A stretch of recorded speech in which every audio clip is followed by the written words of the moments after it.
believe it is in the interest of the Fresno Police Department and the community that there is trust and transparency in all police operations. Some progressives believe we need an independent police auditor, some have suggested a civilian review board, and others believe we need some mechanism that is stronger to provide civilian oversight of the Fresno Police Department. In as much detail as possible, describe why you think the current system, i.e. internal affairs, is or is not working, and what system of police oversight you support. All right. Well, listen, I'm probably not going to be the most popular guy in the room right now on this question, because, as you know, I currently do not support the independent police auditor. But let me tell you what I want to do as mayor. What I want to do is, have the opportunity to have a real hard conversation between those of you in this room, the community in this room that support the IPA, and get together with the Fresno Police Officers Association to find out where the true rub is on both sides, and to find out where we can negotiate a compromise on this issue. Because that's where I believe if this issue is going to move forward in any direction, that's the way it's going to have to occur. And as mayor, I'm committed to having those tough conversations, those tough negotiations, to see if we can't come up with something that everybody feels comfortable with. I've had an opportunity to speak with individuals from the FPOA, and they're interested in having that conversation. So I'll tell you, I think the time is right. I think should I be elected mayor, I'll be going into this position where both sides have some trust. They'll be able to say, listen, we know we can take Henry's word. Maybe we might not always agree with what he tells us. We might not always support what he stands for. But what we do know is that he's not going to backpedal, he's not going to flip-flop, and that he's going to truly be in there, and we can trust his word. And so that's the opportunity I think we have on this issue. Major concern for this group here. I do support an independent police auditor. I support, and I have to say, I think it's an important piece, but I don't think it's the entire solution either. I think there are probably other and additional things that need to be done to make sure that that the police are serving the best interests of the citizens, and that the citizens have that level of comfort and trust that I know people are looking for. This was an interesting process for me to come to that conclusion, having not been involved in the debate over the last 7 or 8 years as the mayor has tried to bring this forward, and just kind of watching from the outside, watching the media accounts, that kind of thing. But as I started to do my homework on the issue and to consider what's the right policy decision here, because I don't come to the table trying to represent, the police union or this group or that group. I really just want the best policy for the citizens of Fresno, and that's true across the board, and certainly for this issue.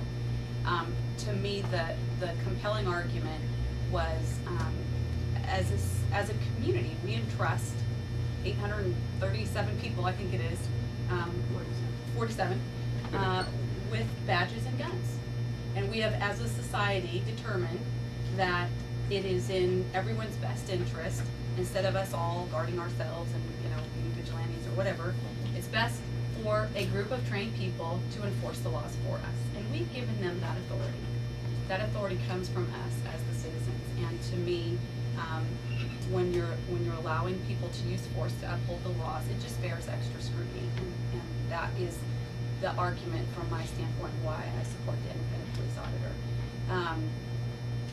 As I said though before, let me back up and say I've talked with people now at this point on both ends of this position and people in between. I attended the IPA community forum that you all helped put on a couple of months ago.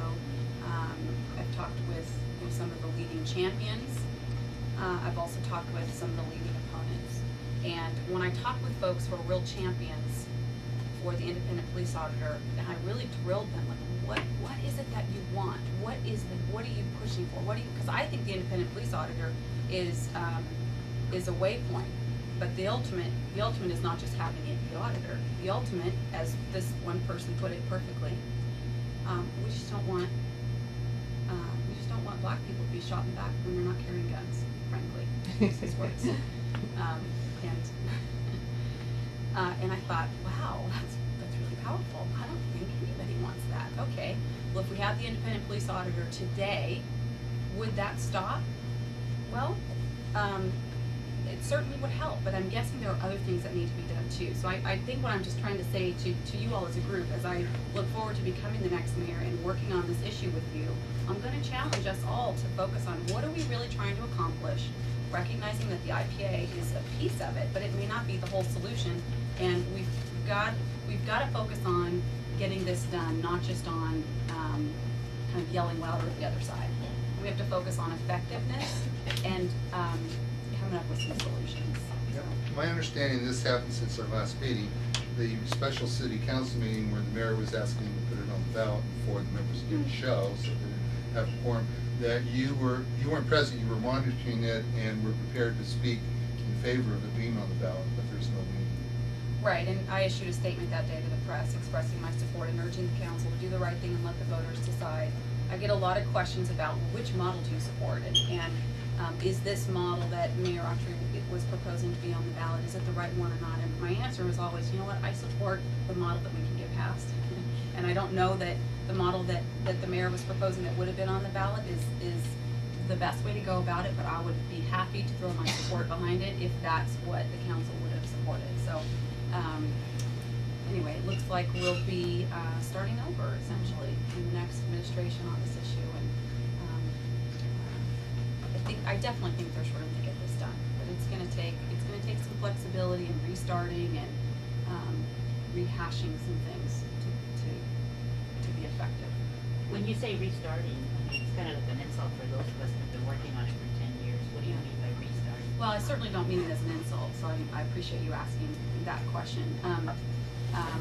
What I mean is, again, we have to focus on effectiveness, we have to focus on getting the votes.